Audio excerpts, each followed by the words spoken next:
Hey guys. Tonight, we fall backward, through time way backward, into the steaming green jungles of Central America. You're not in your bed anymore. You're standing in a clearing, barefoot on cracked limestone, with vines creeping up your ankles and giant ceiba trees arching overhead like ancient watchmen. The air hums with insects. Sweat already beads on your brow. And just beyond the canopy, a pyramid stabs through the treetops like a stone mountain that forgot it was supposed to age. Welcome to the world of the Maya. So, before you get comfortable, take a moment to like the video and subscribe, but only if you genuinely enjoy what I do here. And hey, while you're at it, drop your city and local time in the comments because I love seeing where in the world you're tuning in from. Now, dim the lights. Maybe turn on a fan for that soft background hum. And let's ease into tonight's journey together. You take a cautious step forward. The jungle is loud, but the stones are louder. Giant blocks carved with faces that don't blink. Names that don't end. And calendar dates longer than your last relationship. The ruins don't feel dead. They feel paused, like they're still breathing, just waiting for someone to listen. And now that someone is you, it smells like wet moss, crushed flowers, and something slightly sour. Maybe a fruit you've never seen. A howler monkey shrieks somewhere nearby. A sound like a demon gargling marbles. It's fine. Totally normal jungle ambiance. Just ignore the part where it sounds like it's coming closer. You stumble into a wide plaza, once swept clean by royal servants, now littered with roots and thyme. It's hard to believe anyone ever built this. But the Maya did stone by stone, over centuries. All without metal tools, pack animals, or the internet. Honestly, you probably wouldn't survive building a birdhouse under those conditions. Mainstream historical fact: the Maya civilization emerged in what's now southern Mexico, Guatemala, Belize, and parts of Honduras and El Salvador. They weren't one unified empire, but a collection of fiercely independent city-states, each with its own rulers, gods, and sometimes very messy breakups with their neighbors. You spot a towering pyramid. Not the wide kind like in Egypt, this one's steep, with skinny stairs that practically scream fall hazard. But once, it would have been painted in bright reds and whites, possibly even with carved jaguar statues glaring down from the top. Today, it's gray and sun-bleached. The paint long gone, but the grandeur remains. Like a washed-up celebrity who still wears sunglasses indoors. Quirky tidbit: some Maya pyramids were actually built over older pyramids. They didn't tear them down, they just buried them and built bigger ones on top. Like architectural nesting dolls. Historians still aren't sure whether that was out of practicality, religious symbolism, or just a refusal to let go of good real estate. You circle the base, your hand brushing over stone glyphs. They look like little faces. Animals. Twisted loops. Not letters. Not quite, but they speak. If you know how to read them. Spoiler, you probably don't. But that's okay. Most people didn't until the 20th century. And now, the air shifts. Something behind the pyramid catches your eye. A shadow that moves like memory. You follow, cautious. There, hidden behind hanging moss and roots, is a small altar, carved from limestone, stained darker in the middle. You don't touch it. You just look. Historians still argue whether altars like this were used for offerings, astronomical markers, or something more symbolic. Probably all three. In the Maya world, everything had layers, like an onion with better fashion. Suddenly, a breeze picks up. The leaves rustle. The cicadas hush.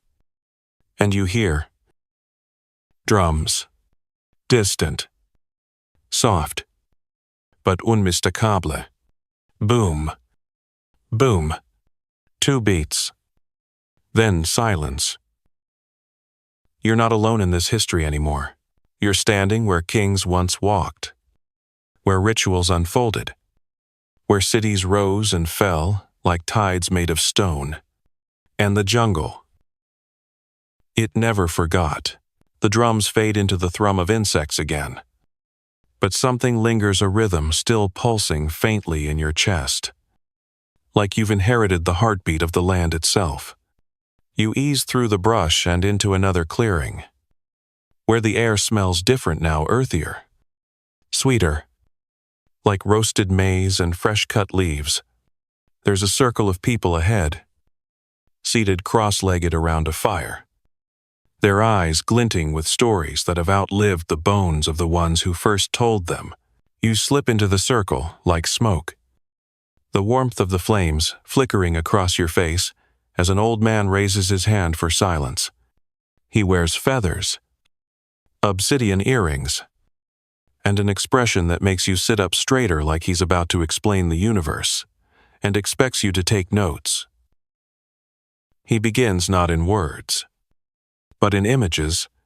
Painted bark held in his lap shows twisting serpents, tween gods, and a glowing ear of maize.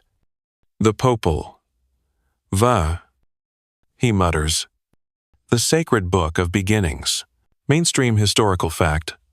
The Popol Vuh is the Maya creation myth, first passed down orally and later recorded in writing after the Spanish arrived. It's one of the most detailed surviving origin stories of any ancient culture. A mix of cosmic drama, sibling rivalry, and, you guessed it, lots of maize. In the beginning, the gods tried to make humans out of mud, but mud people fell apart and couldn't hold their form. Then they tried wood. Better. But the wooden people lacked souls. And, awkwardly, their dogs hated them. So finally, they used maize dough, and that worked. Humans made of corn. Soft, strong, sweet when roasted. Honestly, if someone told you you were 70% tortilla, you'd believe it now. A little girl near the fire giggles and points at your head. You check for bugs, but she's miming a stalk of corn. Congratulations, you're officially maize-based. The storyteller continues. He tells of the hero twins Hunahpu and Ixbalanque who challenged the lords of Xibalba, the Maya underworld, through trickery, teamwork, and a fair amount of beheading. Don't worry. It's symbolically reversible. They defeated death and rose to the sky as the sun and moon. Fringe tidbit.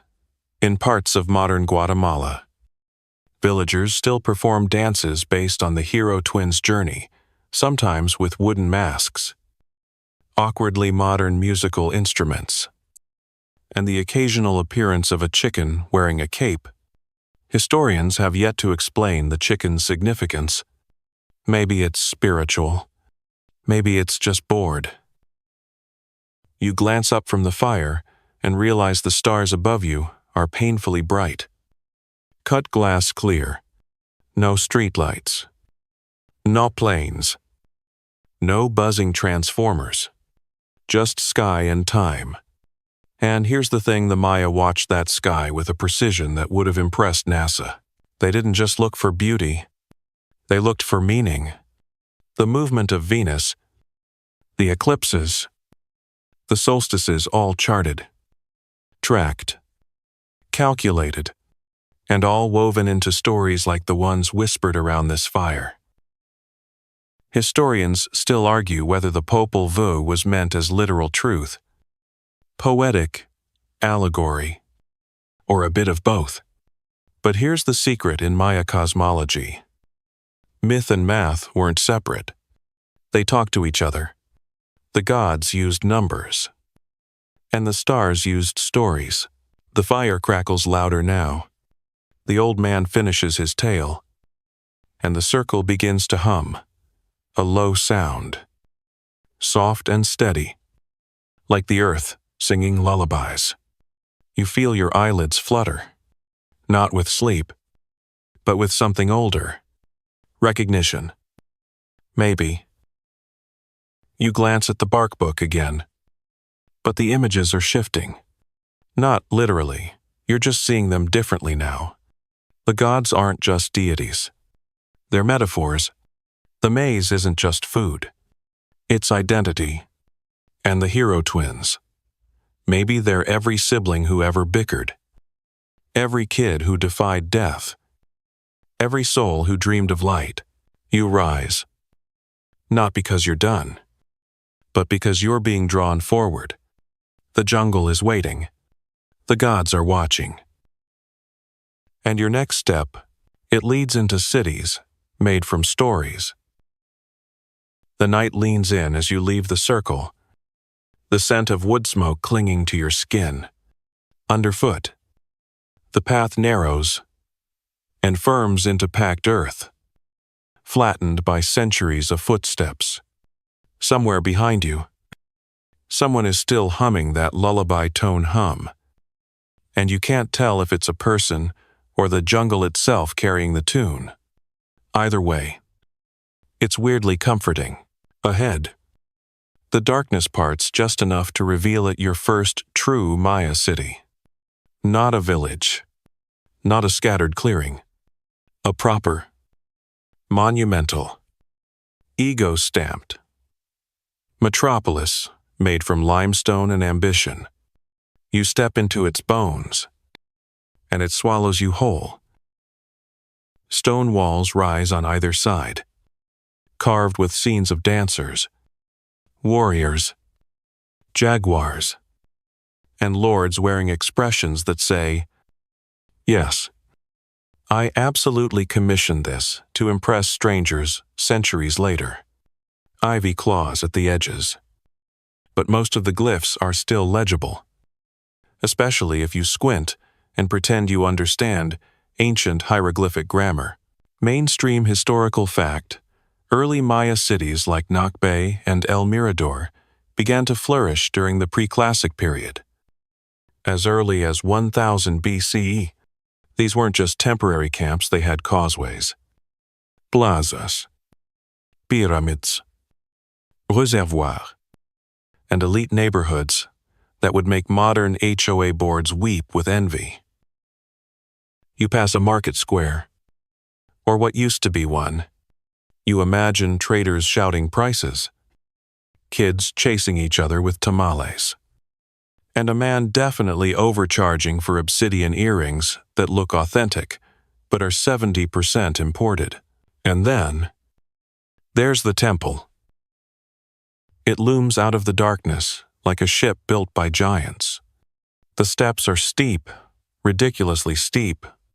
You try climbing a few but instantly regret it. These weren't made for comfort. They were made to make you feel small, spiritually humbled, also physically winded. At the top, to a platform.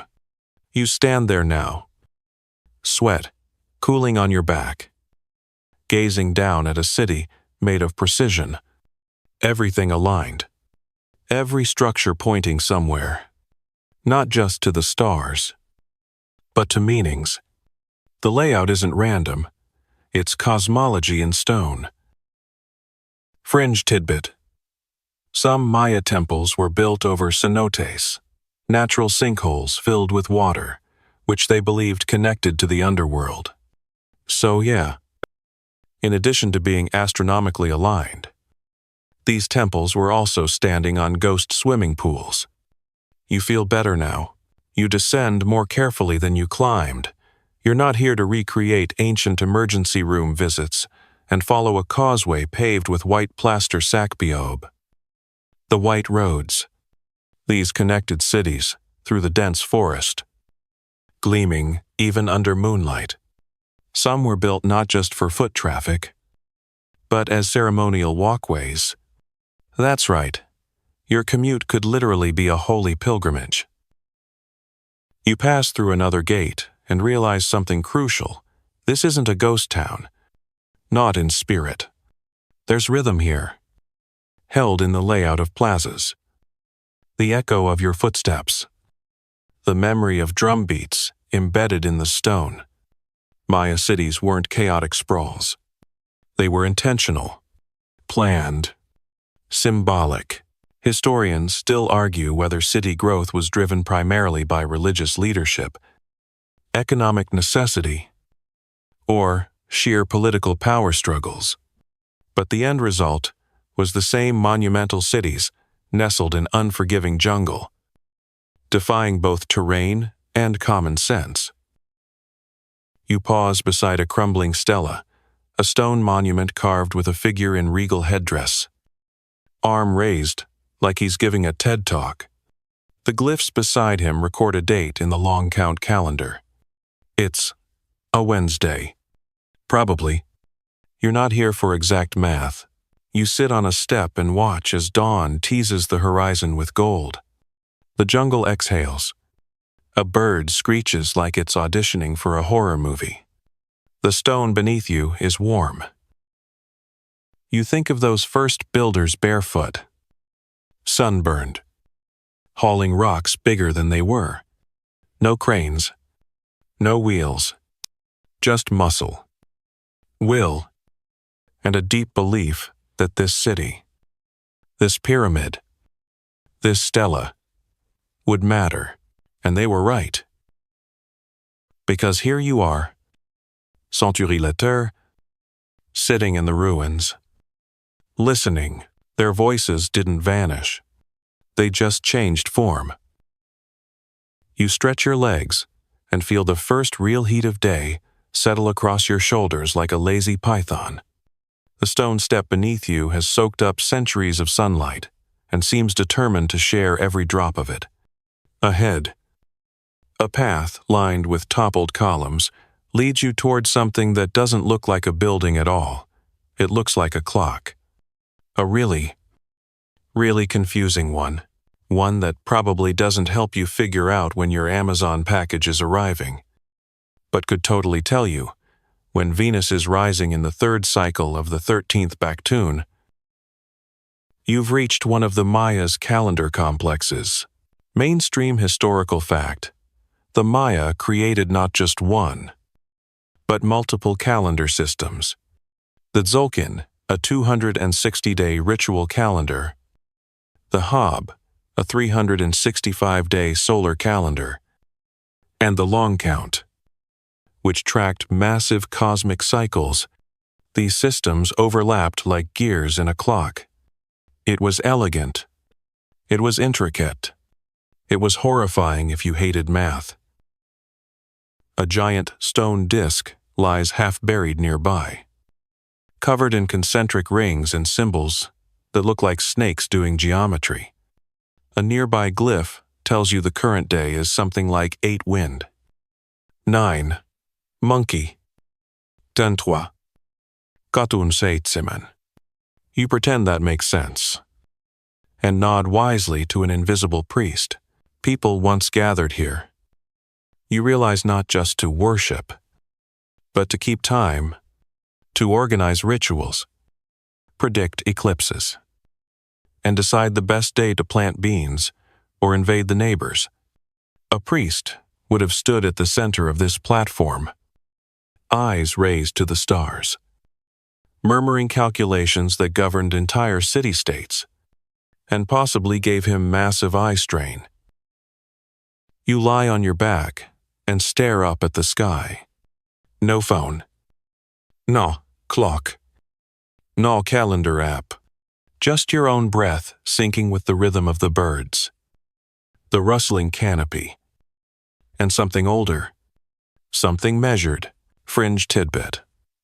Some scholars believe the 260-day ritual calendar was based on the approximate length of human pregnancy, which, honestly, makes sense. Nothing says mystical, sacred timing like waiting 9 months for someone to be born and scream into your corn soup. You walk now, slowly, tracing the path of time through stone and shadow. One building ahead was likely an observatory, but it doesn't look like a telescope dome. It's just a squat round structure with slits carved into the walls. But here's the twist: those slits line up with key celestial events, solstices, equinoxes, planetary alignments. When the sun hits just right, it beams through like a divine laser pointer. Ancient Maya astronomers watched the sky like it owed them rent. Historians still argue whether the calendar was used strictly for ritual purposes, or whether it also controlled political decisions, crop rotations, or even marriage schedules. One theory suggests rulers timed wars to align with ominous dates, just to freak out the enemy. Imagine declaring war on 7 Death Jaguar, just for the psychological edge. You pass a wall, etched with more glyphs, this time featuring animals, numbers, and what appears to be a guy juggling centipedes. You sincerely hope that was metaphorical. Then, you come upon a codex, carving like a page frozen in stone. The Maya had books, made of bark paper, coated in lime paste, folded accordion style. But only a handful survive. Most were destroyed by the Spanish, who thought they were demonic. Spoiler, they were math and astronomy. Some difference. Apparently. You crouch before the stone page. The symbols still whisper, even if you can't translate them. They speak of cycles, not endings. Not apocalypse, but rebirth. Transformation, reset, like a really intense nap that lasts a few centuries and wakes up as a new civilization. You run your fingers along the grooves of time. The Maya didn't just watch the cosmos, they joined it. Every number, every star, every day had meaning. Nothing was random, not even you standing here. Somewhere in the trees, a bird calls out in a pattern you swear matches the glyph for sun. Or maybe it's just hungry. Either way, you nod in respect. The jungle is always listening, and as the sun climbs higher, you follow the path forward deeper into a world where stories and numbers are the same thing. The path curves towards something unexpected, a wide-open court, flanked by sloping stone walls. Their surface is smooth and slightly concave, like ancient skate ramps designed for warriors instead of teenagers. You step into the arena, dust rising around your ankles. The air is thick, hotter here, like the court remembers every scream and cheer and thud of rubber against limestone. Welcome to the ballgame. Mainstream historical fact: the Mesoamerican ballgame pock to some Maya. Tlalochtli to the Aztecs wasn't just sport. It was sacred ritual, political theater, and sometimes even a tool for conflict resolution. Imagine deciding a border dispute with a game of soccer. But the ball is solid rubber, and your hips are your main tools. No hands, no feet. No kill. You walk the length of the court, noting the stone rings mounted absurdly high up the walls. You squint. Someone was supposed to get the ball through that, using what? A prayer and a dislocated hip. The Maya weren't kidding around. This game was hard. Like, you might D for losing hard. Or worse, you might D for winning, depending on the local custom. Fangetidbit. In some regions, it's believed that winners, not losers, were sacrificed. Why? Because being offered to the gods was an honor. So congratulations, you were the MVP. And now, you're on the menu. Scholars still debate whether this happened consistently or just made for really intense halftime shows. You glance up at a carving, two players frozen mid-motion. One mid-fall, the other possibly mid-shrug.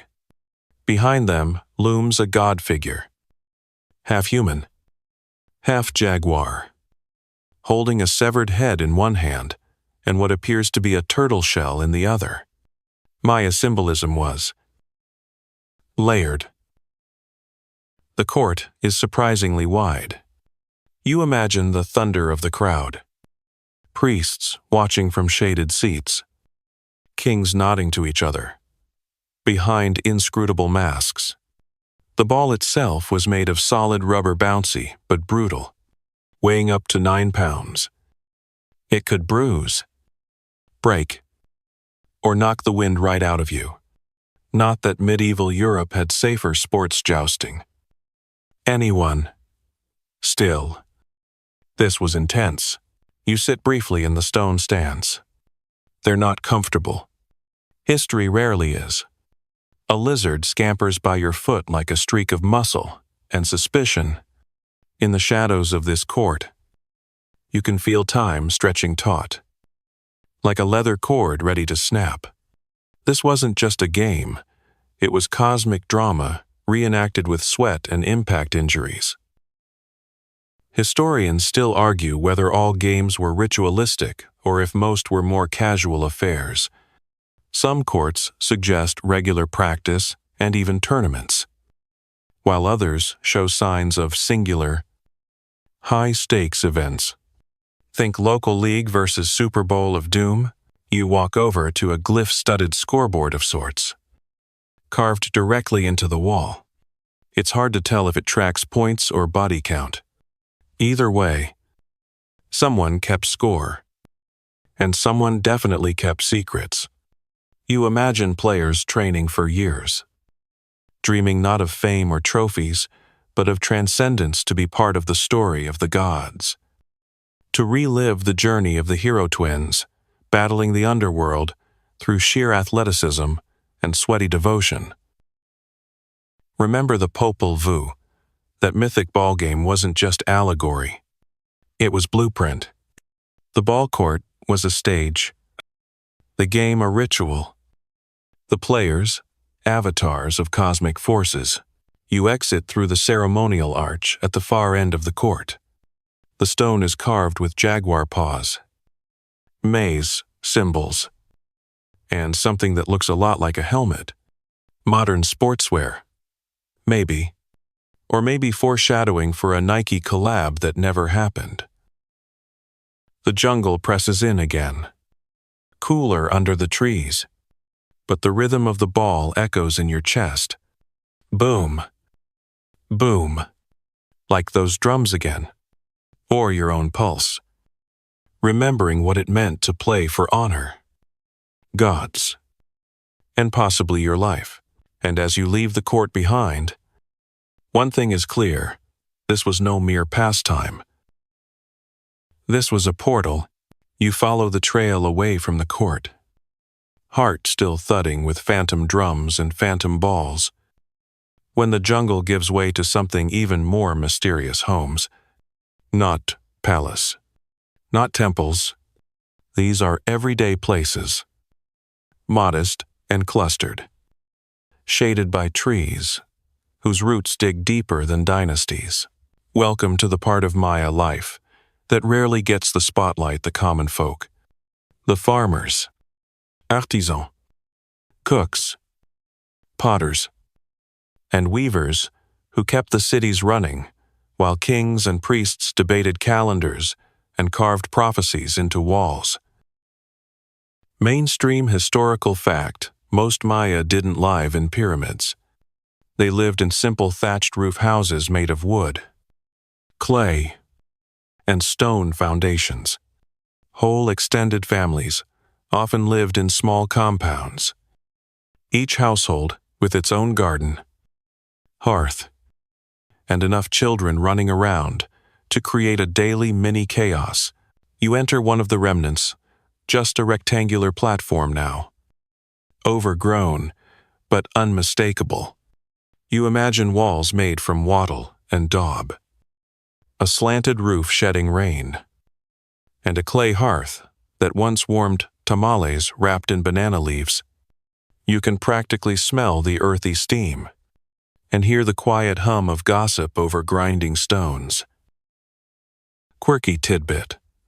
Some Maya women tattooed their faces, sometimes as a sign of status, devotion, or identity. Patterns around the mouth or chin weren't decoration, they were declarations. Which is a lot more commitment than your live, laugh, love mug. A bit farther on, you find a workshop area scattered bits of obsidian, shell, and pottery shards. Someone once carved jewelry here. Someone else may have made tiny clay figurines used in rituals or sold in the market. These people weren't just supporting the elite. They were crafting the culture itself, piece by delicate piece. A low wall nearby is covered in faint red pigments. Was it painted decorated for a festival? Historians still argue whether lower-class homes bore much artwork, or if pigments found in these sites were remnants of ritual rather than routine. Either way, the people who lived here didn't just survive, they celebrated.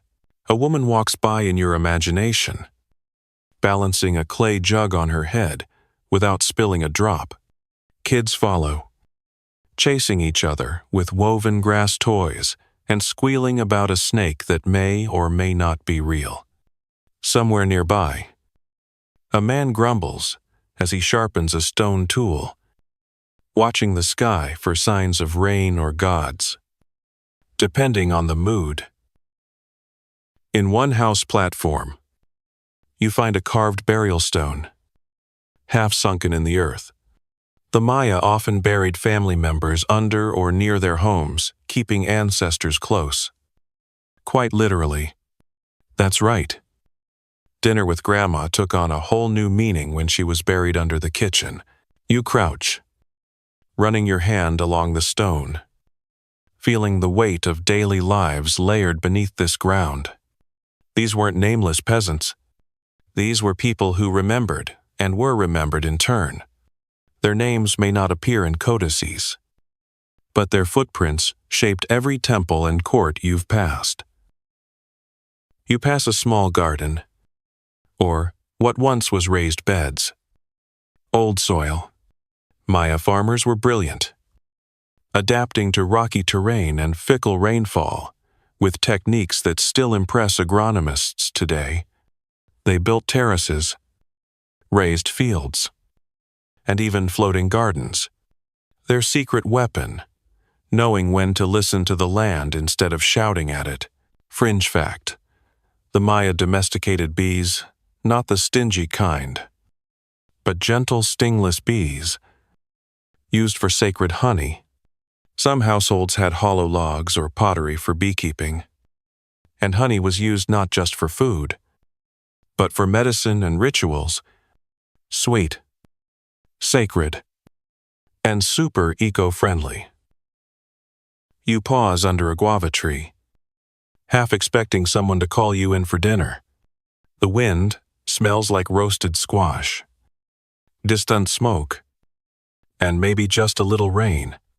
It's peaceful here, quiet, but not empty. You can still sense laughter in the air. Love, too. Historians still argue whether Maya commoners participated in religious ceremonies directly or mainly observed from afar, but looking at the altars, amulets, and burial offerings scattered in these house compounds, It's clear the divine didn't only visit the elite. It lived here too. In kitchens, in gardens, in hearts that beat to the same cosmic rhythms as the king's. You walk on. A little slower now. These weren't just villagers. They were builders of stars. The jungle hushes as you step away from the soft hum of village life and towards something far grander, though no less haunting. Through a grove of ceiba trees, the sacred giants whose roots were believed to touch the underworld, you see the top of a palace rising like a jagged tooth above the greenery. But this isn't Versailles. There are no mirrors, no chandeliers, just blocks of limestone, masterfully stacked. Sweating moss and mystery, you climb slowly, past narrow corridors, stone steps slick with time, and windows that don't quite seem meant for people to look through. A sudden breeze moves through the long hallway ahead of you, and you swear it sounds like the whisper of silk robes and ancient council debates. You're entering the world of royalty, Maya style. Mainstream historical fact: Maya kings were called Kahul Ajah, literally, Holy Lord. But they weren't just rulers. They were divine mediators, believed to communicate with gods and ancestors through rituals that often involved bloodletting, vision quests, and a flair for dramatic headdresses. You pass an empty throne carved with glyphs. The armrests, shaped like snarling jaguars. You sit for just a second. Okay. 5. And it feels important. Not comfortable, but ceremonial. You get why they did it. That rush of elevation, of being the axis between heaven and earth. Or maybe you're just hungry. Fringe tidbit. Some Maya kings claimed descent from mythical creatures, like jaguar gods, sky serpents, or even corn spirits. These lineages were carved into stelae, with zero humility and lots of divine swagger. One guy literally called himself he of the 5 sky bundles. Historians still argue whether that was a political flex or just a weird hobby. In a side chamber, narrow and windowless, you find a carved panel showing a queen, yes, a queen piercing her tongue with a stingray spine and threading a cord through it.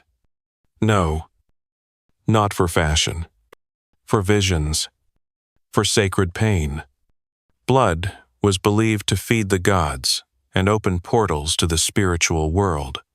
Tongue, spine, cord. Just imagine the TikTok reaction. And speaking of royalty, let's be clear, women in Maya society weren't just background dancers. Elite women could rule, inherit, command armies, and appear on monuments. The most famous, Lady Cable, a queen of the Snake Dynasty, called Supreme Warrior. Not exactly someone you'd want to cut in line at the maize stall. You move deeper into the palace. The architecture is clever cross-ventilation, acoustics, even running water systems in some cities. You pause in a vaulted chamber, where your whisper bounces off the walls and returns sounding like a ghost with a gossip problem. If only these walls could talk, though it's probably best they don't. Outside, a steep staircase leads to a platform where royal rituals would have been performed. You stand at the edge, gazing out across the central plaza where commoners once gathered to watch ceremonies. Below, they would have seen their king or queen dressed like a god, emerging from incense smoke and chanting priests. Theatrics, sure, but also a serious effort to show cosmic legitimacy. Historians still argue whether royal bloodlines were ever broken by commoners rising to power, or whether all succession was purely dynastic. In some cities, coups and power grabs, suggest not everything was as divine as advertised. You find a small chamber just beyond the royal hall. Its floor, dark with mineral stains. Maybe a kitchen. Maybe a place of quiet retreat. No glyphs here. Just stone. Silence. And an old ceramic pot cracked clean down the side. You imagine a prince or scribe hiding out here. Escaping ceremony. Snacking on roasted cacao beans and wondering if all this pageantry was really worth it. Outside again. The light stings your eyes.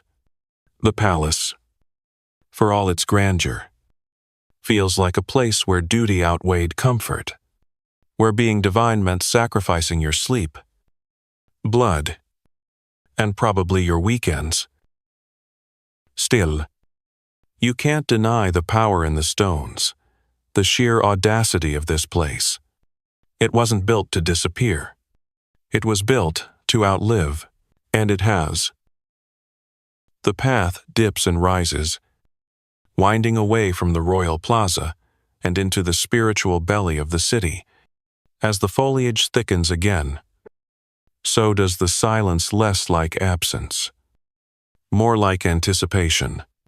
You pass a tall, narrow stela carved with curling glyphs and a face that watches without blinking. It's time for a different kind of structure now. Less about palaces and power, more about portals. You arrive at the edge of what looks like a massive stone mound. But then, you see the stairs so steep. They look less like a staircase and more like a dare. This is a temple, and it's not just architecture, it's cosmology stacked in layers. Mainstream historical fact: Maya temples weren't places for casual prayer. They were sacred mountains, intentionally elevated to bring the living closer to the gods. Each step was symbolic. Each layer meant something. The act of climbing was itself a ritual. You begin your ascent. Slowly, one foot in front of the other. The stones are uneven, eroded. Some have small niches where offerings were once placed: flowers, food, maybe even blood. The higher you go, the more the wind seems to carry whispers. Or maybe it's just your breath, getting slightly dramatic from the effort. Near the summit, you pose. The view is staggering forest in every direction. Mist curling over treetops like steam from an ancient cauldron. You can almost feel the gods exhaling. At the top, a narrow chamber with slitted walls. This would have been the place for rituals. Real ones. High priests would burn copal resin, summon visions. Red omens in the smoke. You see blackened stone where incense once smoldered, and imagine flickers of flame-lighting painted faces. Fringe tidbit. Some Maya temples had hidden chambers within the stone structure. Burials for royalty. Caches of jade. Or secret offerings. One temple at Copan contained thousands of seashells carried from distant shores, arranged in careful spirals. Historians still argue whether these items were gifts to the gods, tributes to ancestors, or just Maya Marie Kondo energy on another level. You lie back for a moment, letting the stone cradle your spine. The heat from the sun warms your face, and you imagine a priest doing the same, only he's fasting, hallucinating from ritual bloodletting, and possibly seeing serpents coil out of the smoke. You're just resting, but the vibe is intense. Symbols carved into the lintel above you show a visioned serpent, a mythic creature emerging from the mouth of a ruler, carrying the spirit of an ancestor. This isn't metaphor. This is religion as spectacle. Bloodletting rituals were believed to open a portal between realms. The more pain, the clearer the vision, and before you worry, yes. That's why tongues and earlobes and, yes, other sensitive places were pierced during ceremonies. You look down at your unpierced limbs and feel grateful you weren't born into a priestly lineage. You descend carefully, aware that every step down is a return to the world of mortals. The temple lingers behind you, massive and unmoved, like a stone memory of fire and whispers. At the base, you find a cenote, a natural sinkhole filled with startlingly blue water. The Maya believed these were entrances to Xibalba, the underworld. Offerings were tossed in jade beads, pottery, gold, even human remains. You peer in. The surface reflects sky and shadows. It's beautiful, also unnerving. Historians still argue whether all cenotes were considered sacred, or if certain ones were reserved for elite ritual use. Some were used for practical water collection, while others, like those at Chichen Itza, were repositories of profound sacrifice. You dip your fingers into the water. It's cool, impossibly clear, and tastes faintly of minerals and myth. You sit beside it for a while, listening to the birds and distant insects, and trying to imagine the weight of belief it once carried. Imagine throwing your most precious possession, your finest jade earspool, into the depths, just to ask for rain, or casting a ceramic figurine into the darkness and hoping it carried your prayer all the way to the gods. It wasn't just superstition. It was structure. It was how the Maya ordered the universe through layers of sky, land, and underworld, bound together with rituals older than memory. And as you walk away, temple behind you, cenote, glimmering like a secret too big to tell. You start to understand they weren't just building cities. They were building cosmic conversations in stone. The path winds lower now, into cooler air and denser foliage, where vines hang like jungle chandeliers and cicadas buzz with the confidence of a backup choir. You duck under a low arch of roots and find yourself stepping into a different kind of space, more open, more chaotic, more human. This is the marketplace, where ancient life felt most alive. Mainstream historical fact: Maya cities often had bustling marketplaces, broad plazas, where farmers, artisans, and traders came together to sell, swap, and gossip. Goods ranged from cacao beans, which doubled as currency, to obsidian blades, embroidered tunics, and live turkeys. Yes, live, the squawking kind. You wade into the imagined crowd. A woman hollers about the freshness of her squash. A man gestures wildly about the quality of his woven mats. Kids dart between legs. And someone somewhere is definitely overcharging for smoked fish. It's not exactly the stock exchange, but the energy is high stakes. Fringe tidbit: the Maya loved chili chocolate drinks, frothy, bitter cacao, mixed with spices like chili or achiote, served cold or hot, depending on mood and occasion. No sugar, no milk. Basically, the goth cousin of your Starbucks mocha. You pretend to sip from a painted cup, lips tingling with imagined spice. The vendor smiles with red-stained teeth betel nut. Not blood. But the effect is equally startling. You notice the diversity in the goods. Seashells from the Gulf. Jade from the highlands. Quetzal feathers so green, they shimmer even in the shade. This wasn't just local produce, it was trade.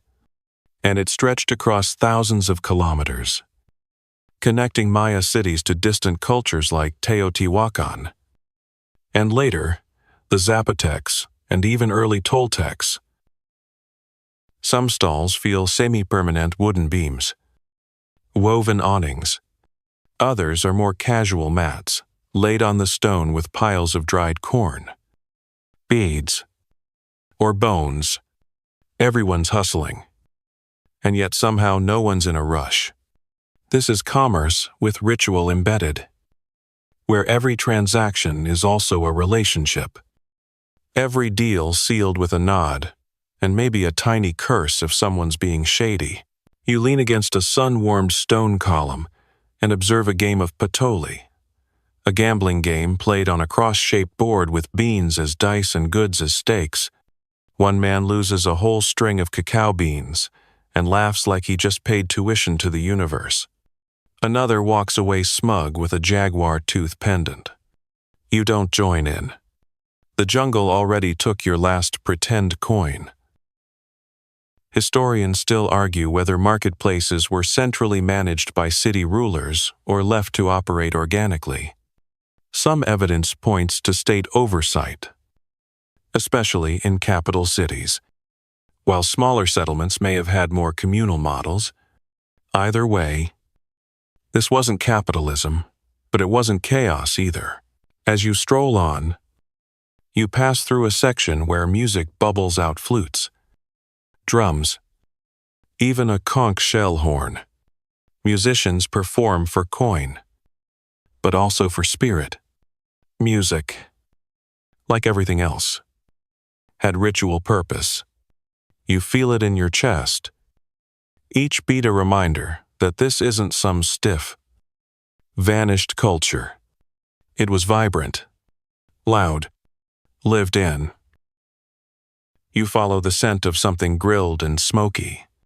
A food stall serves tamales wrapped in leaves, and something else that smells suspiciously like grilled iguana.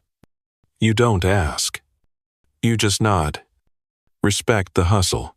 Near the edge of the plaza, you find a woman selling tiny ceramic whistles, shaped like animals. You pick one up a monkey and blow softly. The sound is surprisingly sharp. She grins. Her hands are covered in clay, her eyes rimmed with soot. Artisan, magician, merchant. She shrugs like it's all the same thing. Before you go, you hear an argument brewing near a stone slab that serves as a tax table. Two men, gesturing at a pile of maize and a crumpled set of codex pages. Prices, perhaps, or territory, or whose llama sneezed on whose melon. You back away slowly. Ancient drama isn't yours to solve. At the end of the marketplace, the path opens again, leading toward the agricultural terraces. You glance back. The plaza buzzes on, eternal and every day. And in the center of it all stands a single, worn carving of a figure holding both a basket and a blade, provider and protector, traitor and warrior. The Maya weren't one thing. They were everything at once. And you're just lucky to be passing through with all your cacao still in your pouch. You follow the edge of the plaza as it slopes gently downward, past low stone walls and carved boundary markers, until the city finally gives way to the fields. Open land, stretching into rows of green and golden crops, framed by the dense forest like a great, leafy theater curtain. This is where the heartbeat of Maya civilization lived among the plants. The soil, the cycles, mainstream historical fact. The Maya were master agriculturalists, coaxing harvests out of limestone-heavy soil and tropical microclimates. Their farming wasn't scattered guesswork, it was science, observation, and deep cosmic alignment. Fields were planted in rhythm with the calendar, the moon, and the sacred order of things. You step between two raised beds milpas. The traditional Maya planting method, the soil here was enriched with ash and compost, rotated regularly, and carefully managed to avoid exhaustion.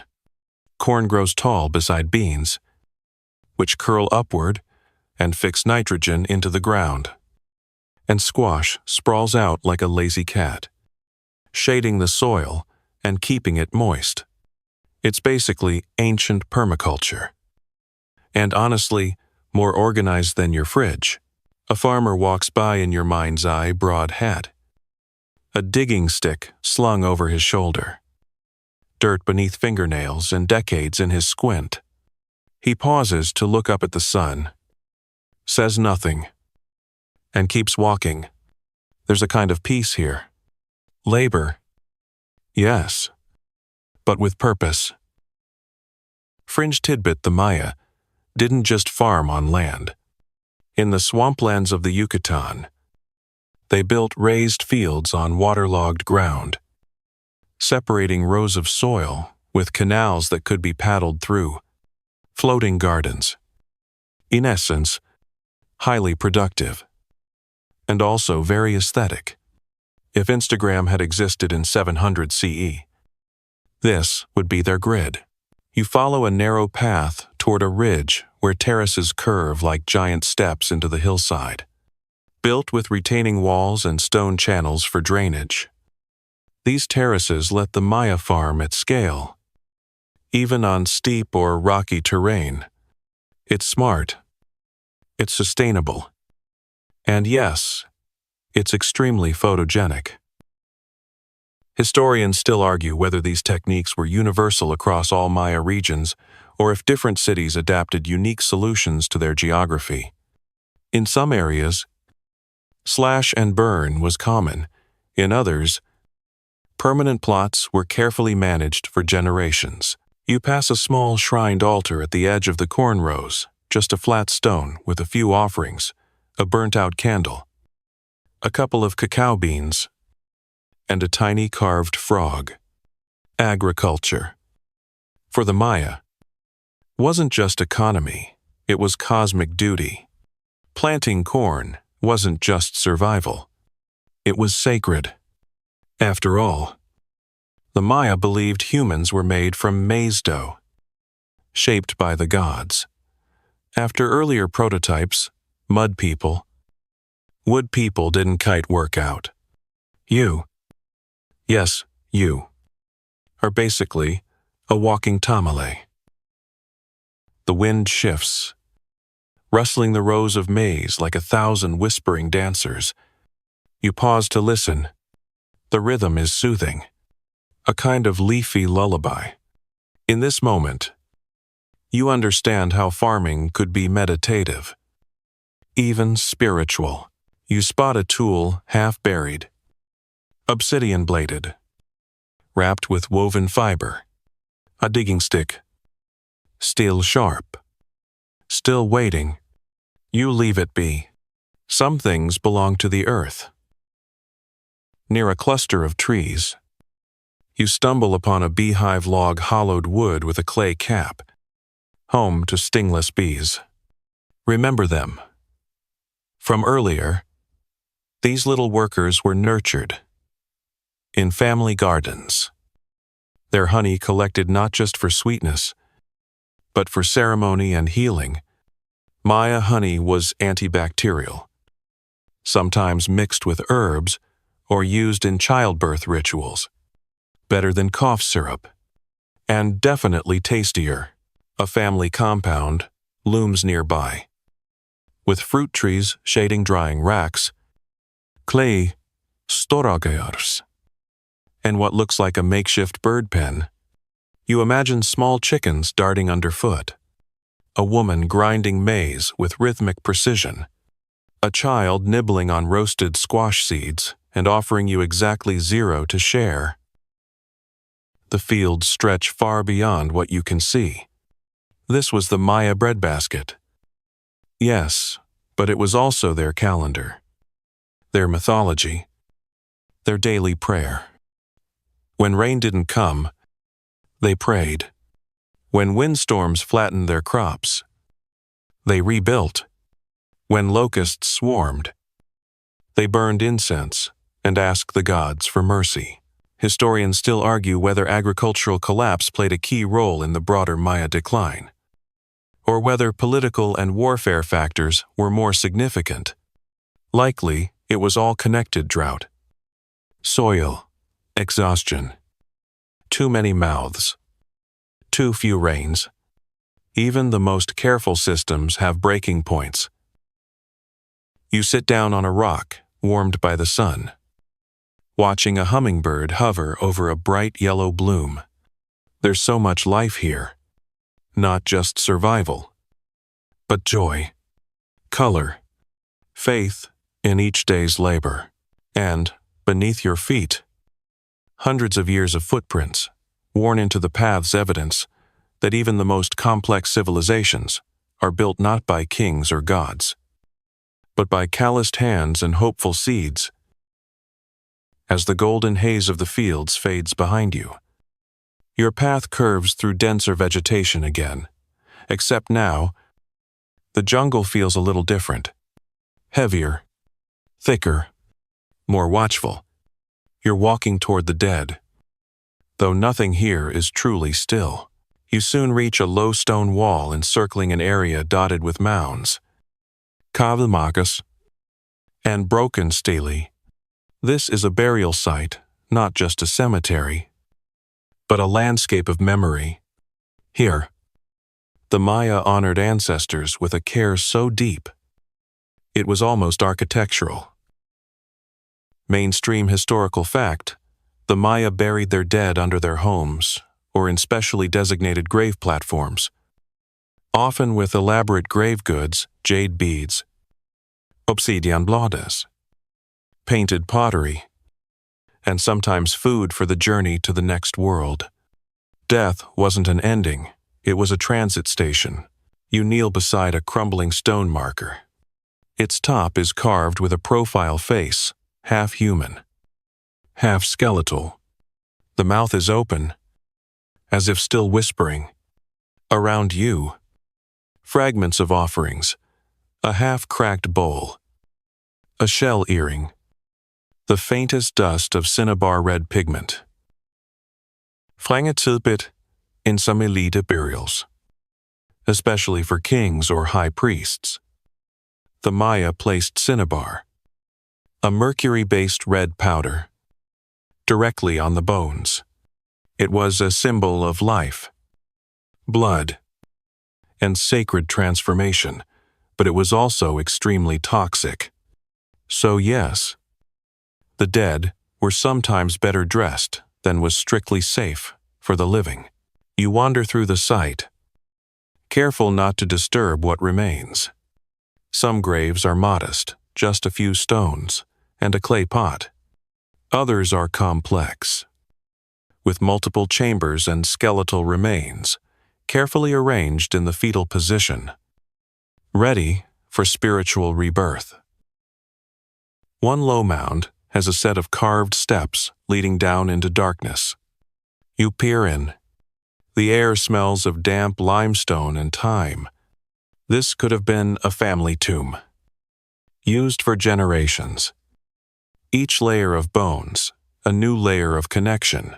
Historians still argue whether Maya commoners had consistent access to these kinds of tombs, or whether such burial practices were reserved for the elite.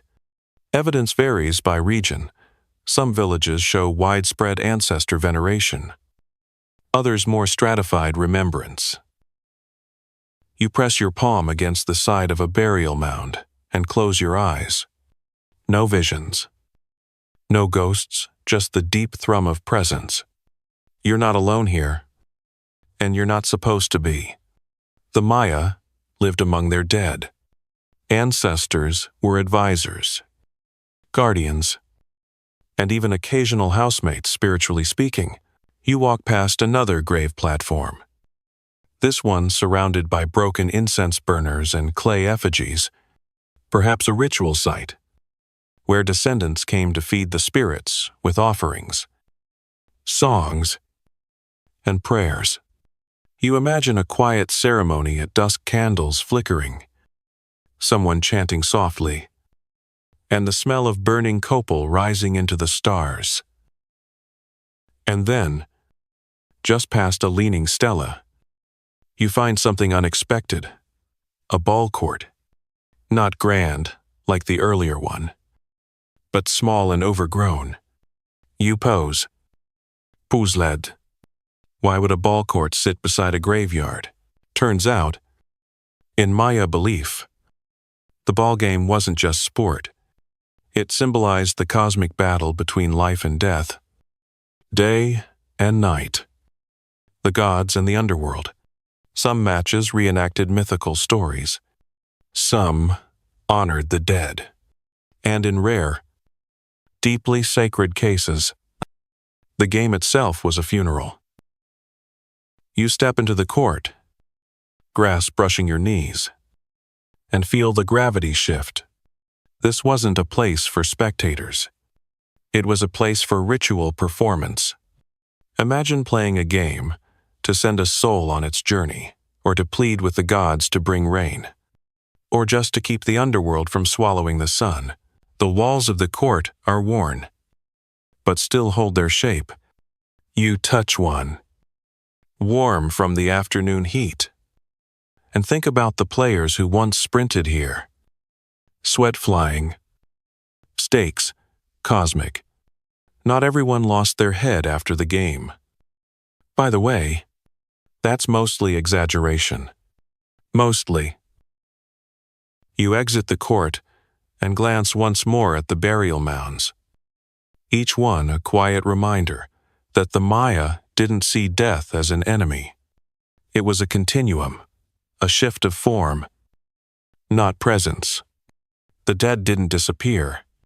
They simply changed roles. As you walk back into the forest path, the air feels lighter, still thick, still humming, but not oppressive. It's as if the dead have nodded their approval and turned their attention elsewhere. And you carry them now, in your thoughts, your breath, your footsteps. They walk with you. Always have. The trail narrows again, sloping downward into a pocket of shade where the jungle presses close on both sides. The sounds shift, less bird chatter now, more insect drone and distant splashes. The trees thin suddenly, and you find yourself at the lip of a wide, dark opening in the earth. A cave. The mouth yawns like it's exhaling secrets. This isn't just a hollow space. This is Xibalba's front porch. Mainstream historical fact: the Maya believed that caves were portals to the underworld, not in a symbolic, vaguely poetic way, but literally. They used these caverns as places for ritual, sacrifice, pilgrimage, and spiritual negotiations with forces far beyond the human realm. Some caves stretch miles underground and contain elaborate offerings, altars, and even carved stairs leading to ceremonial chambers. You step inside. The light fades quickly. Your footsteps echo against limestone slick with centuries of breath and dripping water. The air smells like minerals, damp leaves, and something else, something deeper. A narrow passage opens into a larger chamber. On the floor, a circle of stones and a burnt-out incense bowl. Scattered around it, small obsidian flakes, animal bones, and what might once have been a jade bead. Everything here was left with intention. This was a place of communication. Fringetid beat. In some caves, archaeologists have found footprints tiny, barefoot impressions left by children, brought in for ritual journeys. Some were probably offerings. Others were guides, believed to be purer and more spiritually attuned. Historians still argue whether these children were meant to return, or whether their journey was a one-way descent. You crouch near a natural pool. The water still and glassy. It's so clear you can see pale stones at the bottom, each one placed with deliberate care, offerings to the gods of water, fertility, or maybe to ward off something darker. The Maya pantheon had a complicated relationship with the underworld. It wasn't all evil, but it wasn't exactly friendly either. A sudden gust from deeper inside rustles the hair at the back of your neck. Somewhere in the dark, water drips in a rhythm too steady to be random. You pose, listen, count, then laugh nervously and chalk it up to geology being dramatic again. Further in, you pass a series of red handprints on the cave wall. They're small, child-sized, and stamped in a tidy row. No writing, just presence. You touch one gently. It's dry, dusty, but still holds the heat of memory. You slip once, your foot sliding on slick stone, and catch yourself against a stalagmite. You feel ridiculous, then grateful. The Maya would have said the cave caught you, protected you, or maybe just judged you unworthy of falling. Thanks, cave. The deeper you go, the more the chambers resemble cathedrals. Stalactites hang like chandeliers. Some are so long they've fused with the floor, forming massive limestone pillars that hum faintly when you brush them. You sit beside one and listen. The cave has its own heartbeat. Historians still argue about how often Maya people entered caves. Were these sacred journeys once-in-a-lifetime seasonal reserved for the elite? Evidence suggests both private and public ceremonies took place underground, some intimate, some grand, all charged with significance. One chamber up ahead is dappled with light filtering from a narrow shaft above, a chimney in the stone. It might have served as a smoke vent or a celestial telescope. You lie down beneath it, staring up at the pale blue circle of sky. The Maya used zenith tubes, natural shafts like this, to track solar movement, time and place, heaven and earth, aligned by rock. You imagine a priest standing where you are, arms raised, chanting into the shaft, while incense swirls and echoes twist upward into open air. The idea gives you chills, or maybe it's just the cave temperature.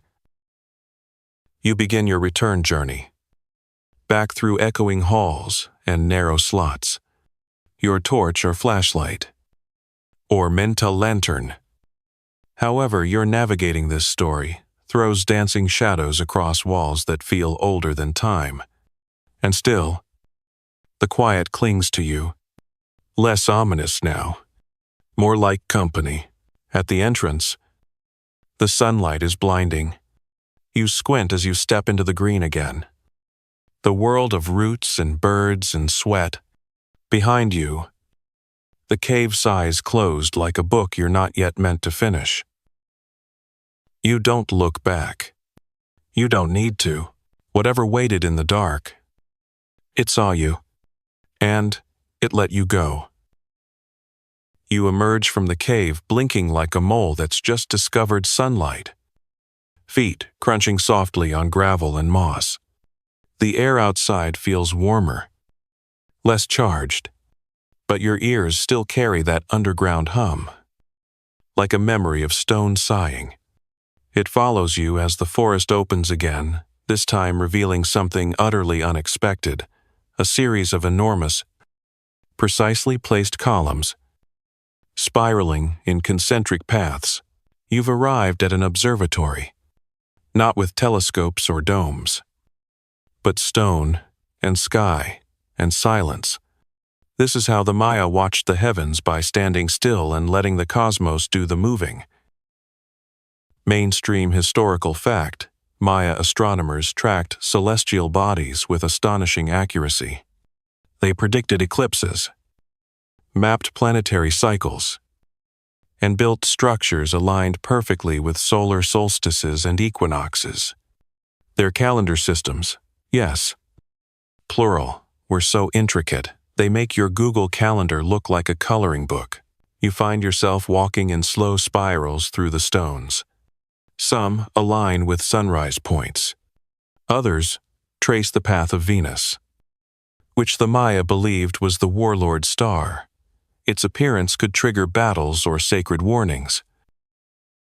You lie down on one of the broad stones, now warm from the sun, and stare upward.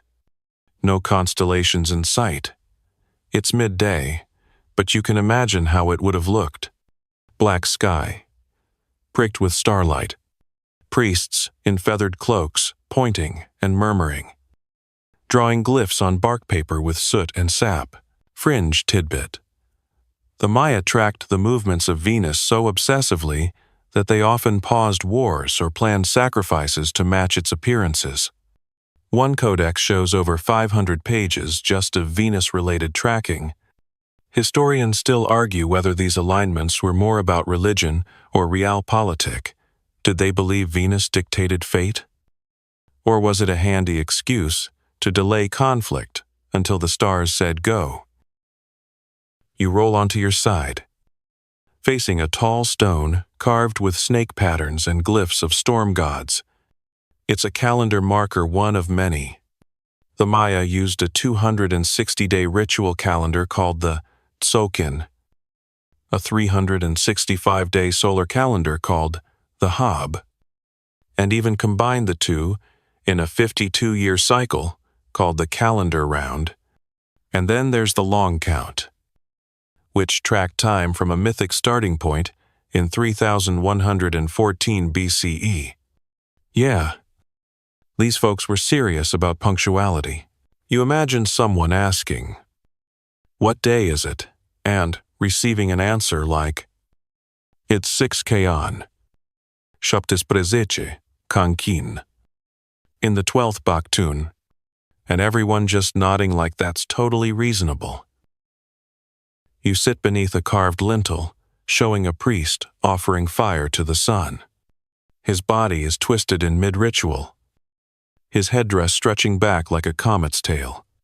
Time, for the Maya, wasn't just about tracking crops or birthdays.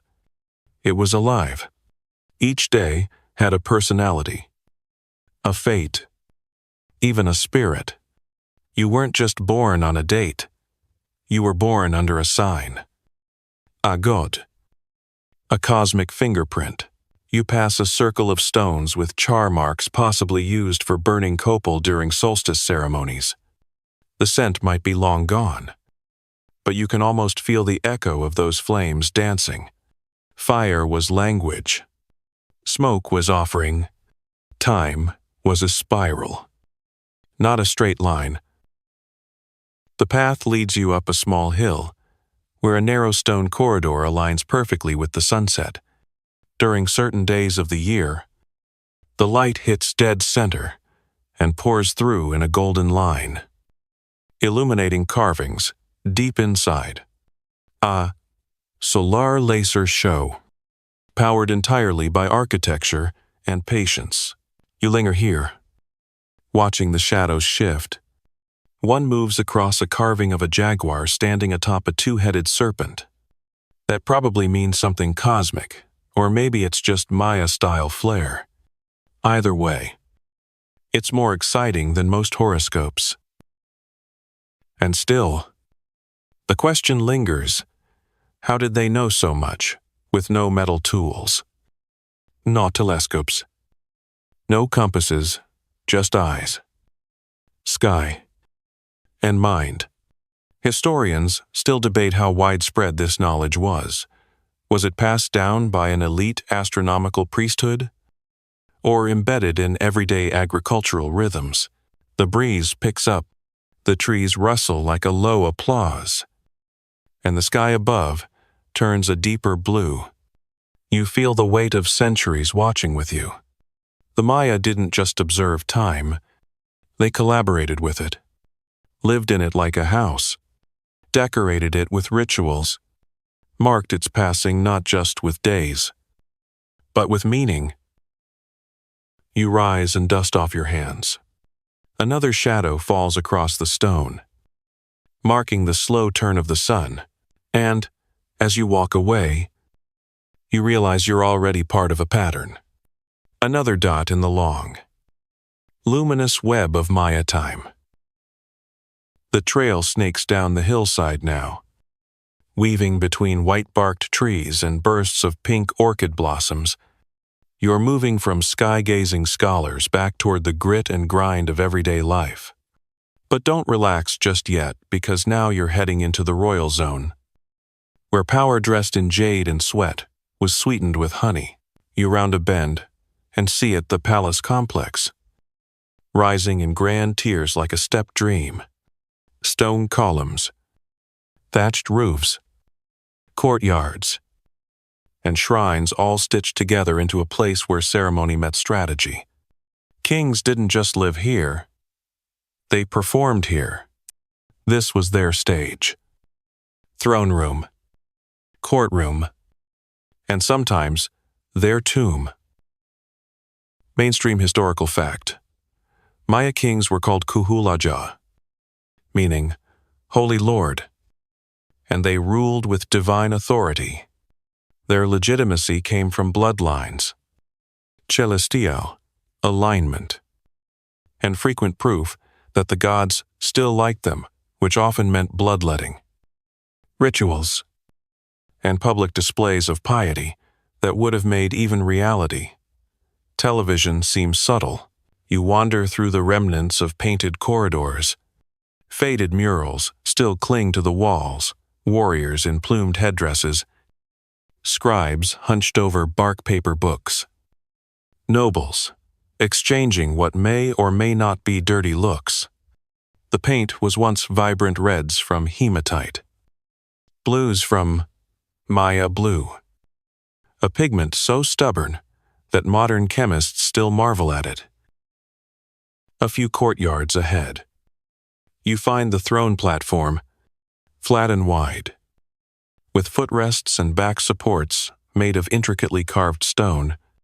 You sit just briefly and feel how exposed it is. The ruler wasn't hiding behind walls. They ruled in view, with people watching their every gesture.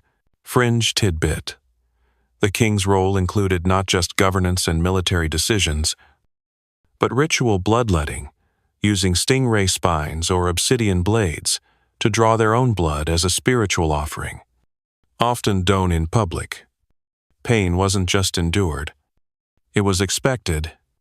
Being royal was a lot less spa day, a lot more hemoglobin. You pass into what was likely the scribal chamber, where records were kept not on scrolls or papyrus, but in codices made of bark paper, folded, accordion style, painted with glyphs that look part alphabet. Danse choreography. Glyphs captured dynastic histories, tributa lists, astronomical events, even birth announcements. They were less dear diary and more divine ledger. Historians still argue whether literacy was widespread or confined to elite scribes and priests. Some glyphs show up on household items and pottery, suggesting broader use, but full fluency likely stayed among the few. Even among the literate, only some could decode cartoons. The time cycles tracked in inscriptions. You step through an arched doorway and find a quieter space, maybe the queen's quarters, or a noble's residence. There's a sense of order here. Benches for sleeping, niches for storing jade jewelry or feathers, and even plumbing of assorted clay pipes leading out to the edges of the complex. Maya indoor life, surprisingly civilized. Still no Netflix. Though, at the edge of the palace, ground stands a sakpi, a white road. made of crushed limestone, raised and straight. These roads connected cities, temples, and major buildings, glowing under moonlight like cosmic highways. You stand on it and imagine royal processions, priests chanting, musicians playing turtle shell drums, and nobles walking in lines too perfect to be spontaneous. You imagine a young royal being led down this road toward marriage or war or coronation, every step rehearsed, every gesture calculated. You try waving like a prince, but quickly stop when a howler monkey starts heckling you from a tree. Tough crowd, further down the path. You pass a room with evidence of diplomatic rituals, foreign goods, Kavastuls, drinking vessels from distant cities. The Maya world wasn't isolated. Cities formed alliances, fought wars, exchanged ambassadors. Politics, backstabbing, and strategic marriages were part of the royal toolkit. And still, even power had limits. When crops failed or rival cities rose, even a holy lord could find themselves ousted or worse, captured and sacrificed. You glance at a stela that once stood in the central courtyard. Its inscription tells of a ruler's great victory, or so it claims. The truth? Well, historians still debate which of these kings actually won and which simply hired the best sculptor. You rest beneath a pillar where vines snake around a glyph of a jaguar biting the moon. That could mean anything: danger, prophecy. Tuesday. Maya symbolism was rich, layered, and often maddeningly open-ended. Like emoji, but with spiritual implications. The palace, in its silence, still buzzes with memory. You feel it in your breath, your bones. These weren't distant, abstract royals. They danced, bled, prayed, panicked. They wore uncomfortable headdresses and made terrible marriage decisions. They were human, elevated, but still human. And you're just passing through. Grateful. No one's asking you to recite your dynastic lineage or offer your earlobe to the gods. You step off the polished white road and back onto softer earth. Your sandals, or the dream version of them, squelch slightly as you walk toward a part of the city that feels less grand but more alive. The sounds here are different. Not ceremonial drums or speeches from thrones, but laughter, shouting, grinding stones, and the occasional chicken that seems to have escaped protocol. Welcome to the common quarters, where everyday Maya life thrived. Mainstream historical fact: most Maya weren't royalty or priests or astronomers. They were farmers, potters, builders, weavers, and parents. And their lives, while less glamorous than their kings, were no less intricate, purposeful, or rich. You pass through rows of wattle and daub homes, simple structures with thatched roofs, packed clay floors, and hearths still blackened from use. Some are arranged in tight family clusters, others in looser neighborhoods. It's quiet now, but if you close your eyes, you can hear it. The talk of tortilla making, the whir of a spindle whirling cotton into thread, the low hum of a lullaby in a language older than written time. You peek inside one home. 3 stones form the cooking hearth. A comal flat ceramic griddle rests on top. Nearby, a woman in your imagination anyway grinds maize on a metate. Her arms steady, her rhythm ancient. She pauses, only to swat away a particularly bold parrot, fringe tidbit. Maize wasn't just food. It was cosmic identity. The Maya believed humans were literally made from maize dough, crafted by gods who had tried and failed with mud and wood. So yeah, when you eat a tortilla in Maya mythology, you're eating a relative. Pass the salsa respectfully. Outside, a man repairs a fishing net while a boy chases a dog with a stick shaped like a lizard. A girl sits on the edge of a low platform, carefully braiding her younger sister's hair with strips of red cloth. Life isn't always easy here. There's drought, illness, heavy labor, but there's laughter too. Jokes, songs, gossip. You come across a local marketplace, smaller than the grand one you saw earlier, but bustling with trade. A few older women argue over the ripeness of avocados. A man offers obsidian blades while his friend sells hammocks dyed with plant pigments. Someone's playing a shell flute. Badly. Historians still argue how tightly daily village life was controlled by larger city centers. Some evidence shows local autonomy. Other sites suggest tribute systems and top-down economic planning. It likely varied just like your local neighborhood politics. Only with fewer spreadsheets and more jaguars. You pause near a tree where a man teaches two kids how to make rubber balls. Yes, actual bouncy balls, by mixing latex from local trees with morning glory vine juice. The Maya didn't just invent the ball game. They probably invented bouncy balls centuries before Europe even figured out shoelaces. Further on, a public space has been set up for ritual feasts. You see low benches, fire pits, and broken vessels arranged in patterns. These weren't random meals. Some were calendar feasts, tied to cosmic events.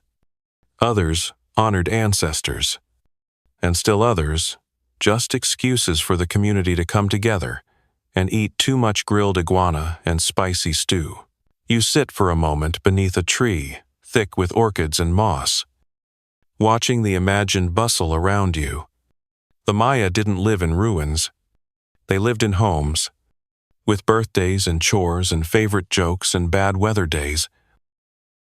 You notice a child with her face painted in blue lines, darting between homes, perhaps preparing for a ritual. Or maybe she just likes looking terrifying before dinner.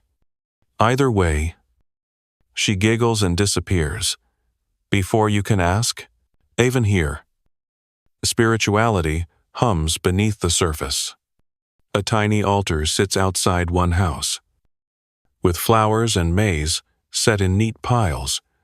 Smoke from copal incense drifts upward, meant to call in protection, luck, or simply keep the universe spinning smoothly. You pass a group of elders seated beneath a roofed platform, playing a slow game of patoli. They nod as you pass, as if you've always been here. Maybe, in some way, you have, because beneath the pyramids and behind the glyphs and under the star maps, this is the Maya story most easily forgotten and most worth remembering. Not just the kings, but the kitchens, not just the priests, but the parents, not just the ruins, but the rhythms of daily, stubborn, joyful life. The trail veers sharply now, cutting through a grove of ceiba trees, those sacred giants of the Maya world, whose roots were said to anchor the three realms: heaven, earth, and the underworld. You press on, crunching dried leaves beneath your feet, when suddenly the air thickens. There's a new rhythm here, a pulse, a thrum. It's the ball court. Mainstream historical fact: the Maya ball game, sometimes called pok to pok or pits, was part sport, Part ritual, part cosmological performance. Played with a heavy rubber ball sometimes over 9 pounds, the objective varied by region and period. But it usually involved keeping the ball in play using hips, elbows, knees, anything but hands or feet. You step through towering stone walls, where massive vertical panels tilt inward slightly. Carvings of players in elaborate gear line, the base jaguar pelts, feathered sashes, knee pads thick enough to withstand a meteor strike. The court stretches ahead like a massive eye-shaped corridor, and at each side, mounted high on the wall, is a stone ring, about the size of a basketball hoop, except sideways, and 10 feet up. You do the math, then laugh nervously. Scoring through the ring was possible, but extremely rare, more likely symbolic than required. Kind of like a slam dunk at a funeral. Fringe tidbit. Some courts had acoustic tricks built in certain spots where a single clap would echo back in a perfect 7-beat response. Engineers today still can't quite explain how. The ballgame wasn't just physical. It was engineered theater. You imagine a game in motion. The thump of the ball, the grunt of effort, the smack of rubber against limestone, spectators shouting, drums beating, and somewhere, off to the side, a priest or noble watching, not for points, but for omens. The game wasn't always just a game. It could be a reenactment of myth, a way to settle political disputes, or a prelude to something more grim. Historians still argue whether the losing team or its captain was sacrificed afterward. Some murals suggest it. Others show victors being honored. It might have depended on the context. Was it a sacred ritual, a celebratory event, a punishment, a playoff bracket gone horribly wrong? You press your palm to one of the side walls. Still cool from the shade. Smooth. Except where centuries have chipped away. These walls have heard more than cheers. They've heard chants, rituals, maybe even last words. You look up at the ring. It's absurdly high. You try to imagine swinging your hips with enough force to launch a 9-pound rubber ball 10 feet into that tiny opening. Then you imagine doing it while wearing 40 pounds of ceremonial gear. You shake your head. Nope. Absolutely not. Even your best day at dodgeball wouldn't cut it here. As you walk to the edge of the court, you notice a carved panel. It shows a player kneeling, a serpent emerging from his neck where his head should be. Disturbing, yes. But to the Maya, sacrifice was transformation, not just death. Blood was seen as sacred fuel, and the ballgame, especially in ritual forms, was a cosmic reenactment of order triumphing over chaos. Near the far edge of the court, there's a smaller ring lying in the grass fallen. Maybe, or part of a court never completed. It makes you think how many games were half played, how many courts left unfinished when cities fell or kings changed. The ball kept bouncing, even if no one caught it. You sit for a moment on a carved bench near the entrance. The silence hums with tension and ghostly echoes. This was a space where gods were invoked, futures decided, bodies tested, and beliefs made visible. Even today, descendants of the Maya still play versions of the game. Now, with soccer goals and modern rules, but the rhythm, the pulse of the ball, the ceremony of the match, it lingers. As you leave the court behind, the trees seem to open up, the air growing lighter again.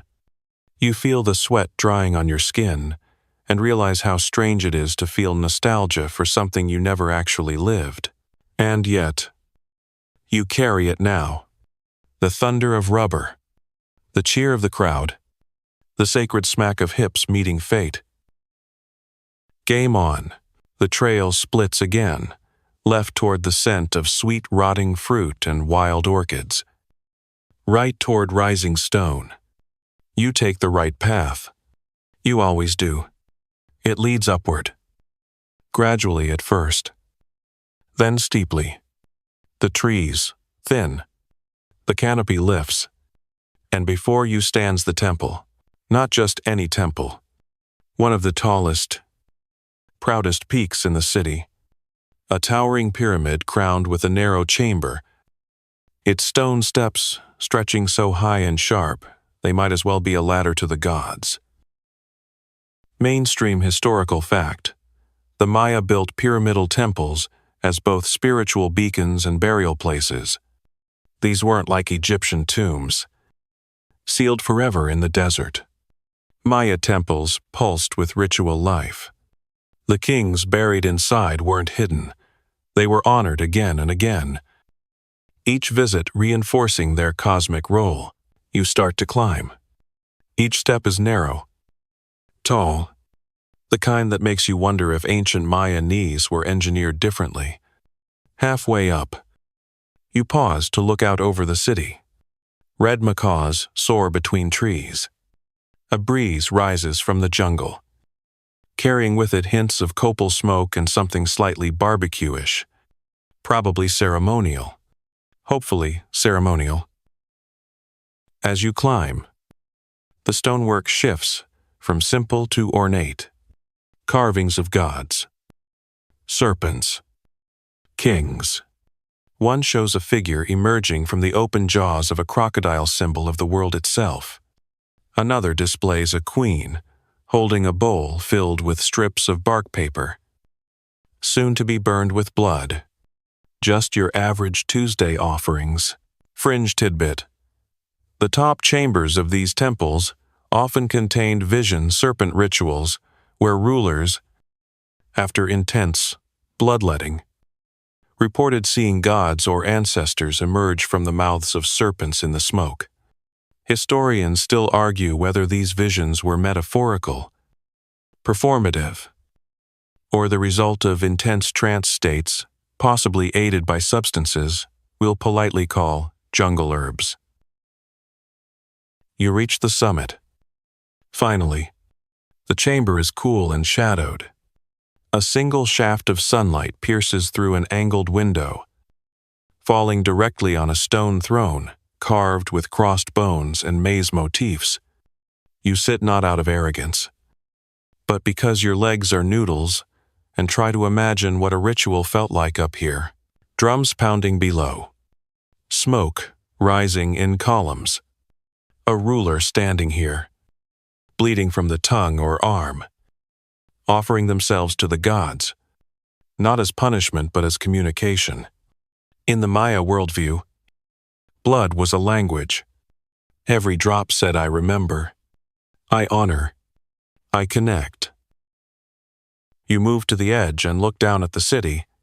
Temples, courts, homes, observatories, all carefully arranged.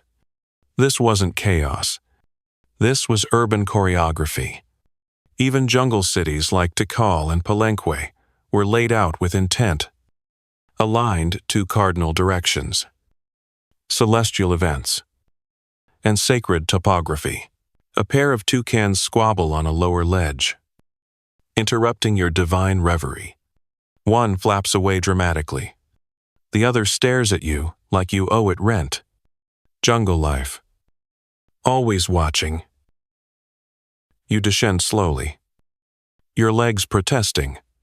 As you near the base, you notice a small side stair more hidden, less ceremonial, likely used by priests or attendants who didn't need the full dramatic entrance.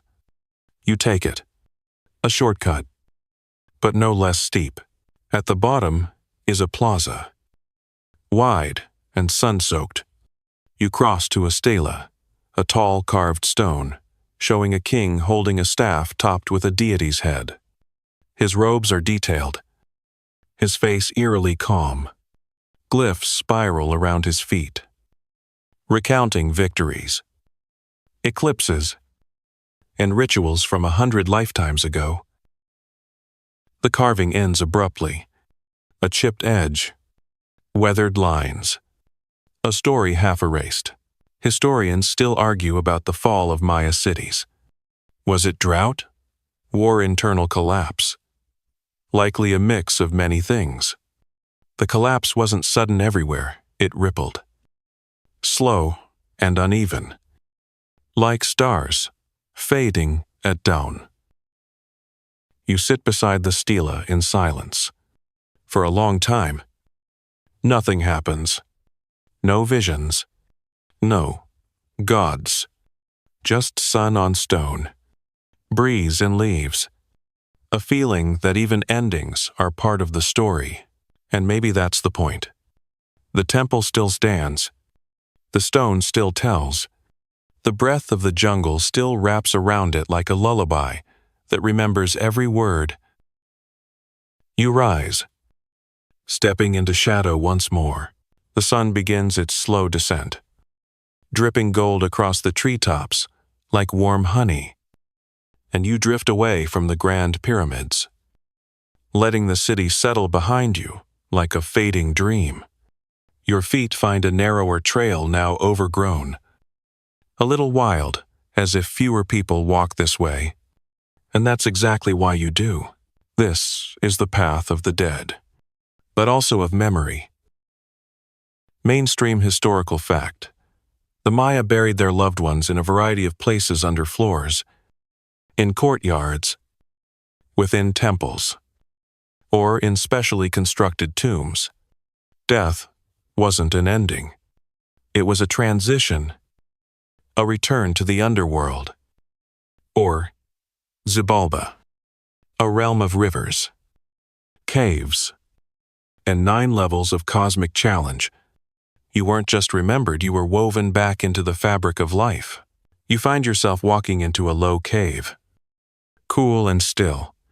Inside are niches carved into stone, the remnants of burial urns, and faint traces of pigment, where once the walls might have glowed with depictions of the underworld. You breathe in, and it smells of limestone, d'Ampère, and something older than language. A few steps in, and you feel them bones, carefully arranged. Not just dumped. Some are encased in stone sarcophagi. Others wrapped in shrouds, long returned to dust. Skulls with jade beads tucked into eye sockets. Offerings of obsidian blades. Shell ornaments. Clay figurines. And maize, fringe tidbit. The Maya sometimes filed their teeth into points or inlaid them with jade, an aesthetic choice in life that often made their skeletal remains look terrifying in death. Smile back politely. They meant well. You sit beside one skeleton, not out of disrespect, but as a guest. Maybe this person was a priest, or a weaver, or someone who told jokes so bad that even Xibalba's 9 death gods rolled their eyes. You don't know, but their presence is still here, echoing off the stone. Historians still argue whether Xibalba was seen as purely fearsome or simply part of a larger cosmic balance. Some myths paint it as a place of torment. Others show it as a testing ground, where cleverness and courage led to rebirth. You remember the Popolva, the great Maya myth, where the hero twins outwit the lords of Xibalba in a series of bizarre contests playing ball games with skulls, surviving fiery houses, and finally, returning to the surface transformed. It's not just a story. It's a roadmap, a cosmic escape room with resurrection as the prize. Back outside, you come upon a group of weathered stelae, marking the graves of nobility. Their glyphs record not just birth and death, but comets seen, wars fought, eclipses predicted. Their lives weren't measured in years, but in events, in cycles, in the dance of time. One stela has fallen, half buried in moss. You trace your fingers along its cracked edge and realize these people thought in layers, not lines. Life, death, spirit, time, memory, all coiled together like a serpent eating its tail. You continue walking as twilight creeps in, and the jungle hushes. A few bats dart overhead. In the distance, the low, eerie hoot of a night bird sounds like a warning, or maybe a joke only the ghosts understand. You stop by a house platform near the edge of the city, one now covered in vines. Beneath it, you can just make out a hollow space, likely a family tomb. Imagine growing up here, knowing your ancestors rested beneath the floor where you played, argued, and slept. Creepy. Maybe. Comforting. Also maybe, the Maya believed the dead were active, watching, whispering, guiding. Your floor was your foundation in more ways than one. You sit as night folds itself over the world. Fireflies blink around you, glowing like slow, sleepy stars. The jungle breathes in and out, and the spirits don't feel far. They never were. You realize that in this world, memory isn't passive, it's alive. Names spoken, offerings left, stories retold.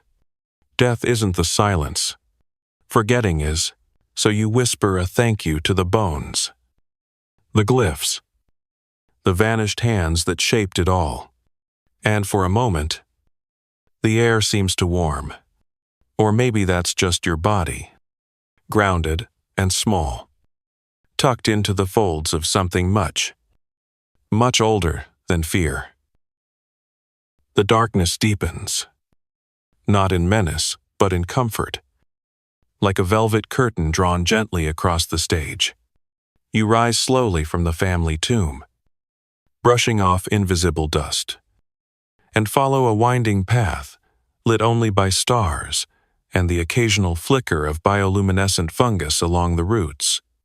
The city is asleep now, but the calendar is always awake. You come to a broad stone platform where the calendar priests once worked, crouched over carved glyphs and ceremonial fire bowls, murmuring to the gods of time. This is where the Maya did what very few civilizations have ever managed. They measured eternity with almost obsessive precision. Mainstream historical fact. The Maya calendar system wasn't just one calendar. It was a complex interlocking system of three. The Tsoken, a 260-day sacred calendar. The Hob, a 365-day solar calendar. And the Long Count, which tracked historical time across thousands of years. Their concept of time was cyclical, not linear. The future was always returning. The past never left. You kneel beside a low altar where numbers still peek out from lichen-covered stone bars and dots, representing days, gods, energies. A bar equals 5. A dot equals 1. And every day had its personality. One might be ruled by the jaguar god of the underworld, another by the patron of maize or rain. Fringe tidbit. Some Maya communities today still use the 260-day calendar to guide ceremonies, name children, and pick auspicious days for planting or travel. Time isn't just history, it's still habitable. You lie on your back and look up at the sky. The stars spill over you in shimmering rivers. You imagine what it was like. 500 years ago, for a priest to track the movement of Venus, believed to be a war bringer or omen carrier. They didn't just watch the skies, they read them. Historians still argue how much of this astronomical knowledge was widespread versus priestly secret.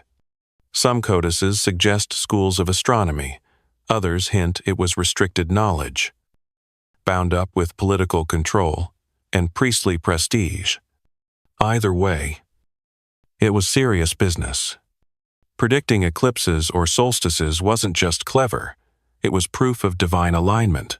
You rise and wander toward a partially collapsed observatory, a circular building with slits aligned to key celestial events. From one slit, the sun rises precisely on the spring equinox.